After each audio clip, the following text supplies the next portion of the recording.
Student हम अगर इस क्वेश्चन को देखते हैं तो इसमें कहा गया है कि in a Wheatstone bridge P is equal to 9 ohm, Q is equal to 11 ohm and R 4 ohm है एंड S 6 ओम है।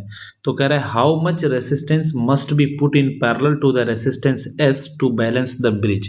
देखिए इस टाइप के क्वेश्चन में सबसे बड़ी जो गलती करते हैं बच्चे वो ये साइक्लिक वे में ले लेते हैं कि अगर इसको P माना तो वो क्या करते हैं कि इसको P कंसीडर करने के बाद इसको Q मानते हैं, देन इसको R कंसिडर कर लेते हैं और यहाँ पर अक्सर गलतियाँ हो जाती है।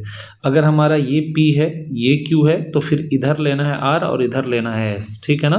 यानी P Q फिर यहीं से लेफ्ट से शुरू करना है, नीचे में R एंड देन S, ठीक है। इस तरह का कॉम्बिनेशन बना लेना है। और बोला गया कि X के पैरेलल में क्या ऐड करेंगे कि ये व्हीटस्टोन ब्रिज बैलेंस हो जाएगा। तो हम मान लेते हैं कि S के पैरेलल में यहाँ पर हम एक रेसिस्टेंस ऐड करने वाले हैं जिसका नाम हम X रख देते हैं, ठीक है। तो जैसे ही अब हम ऐड करेंगे तो अब जो हमारा ये पूरा पार्ट होगा, ये पूरा पार्ट जो हमारा हो जाएगा ये हो जाएगा कितना, इसकी वैल्यू हो जाएगी S into x upon S plus x, ठीक है। यानी कि हम कह सकते हैं 6x अपॉन कितना 6 प्लस एक्स, ठीक।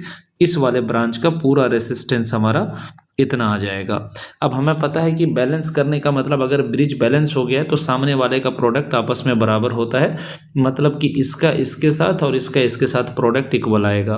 कहने का मतलब ये हुआ कि 9 इंटू ये जो भी ब्रांच का रेजिस्टेंस आया that is 6x upon 6 plus x will be equal to हो जाएगा 11। इन दोनों का प्रोडक्ट अगर हम देखेंगे तो 11 4 सा कितना हो जाएगा 44।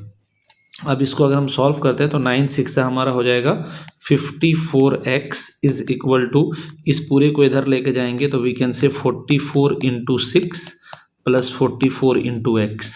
अब हम इस पूरे टर्म को इधर ले आते हैं तो 54 minus 44 that is 10x is equal to, इसको मल्टीप्लाई कर लेंगे 6 4 ज़ा 24 और 6 4 ज़ा 24 और 2 26। यहाँ से हमारा x इज इक्वल टू 26.4 ओम निकल करके आ जाएगा। तो यानी इस हिसाब से हमारा ये ऑप्शन सी जो है वो करेक्ट हो जाएगा। Thank you so